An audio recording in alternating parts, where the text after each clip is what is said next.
Naghain si U.S. Department of Justice Special Counsel Jack Smith ng superseding indictment laban kay dating U.S. President Donald Trump na pinaparatangang nakialam sa 2020 election.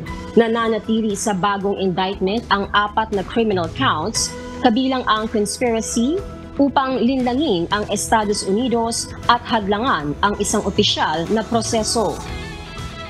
Itinanggi ni Trump ang mga paratang at patuloy na iginigiit na may malawakang pandaraya sa halalan noong 2020 bagamat walang ebidensya. Sa isang post sa Truth Social, tinawag ni Trump ang bagong indictment na isang effort na buhayin muli ang patay ng witch hunt at hiniling ang agarang dismissal nito. Ayon sa isang source na malapit sa legal team ni Trump, inasahan ang indictment na ito at hindi ito nagbabago sa kanilang posisyon na may depekto ang kaso.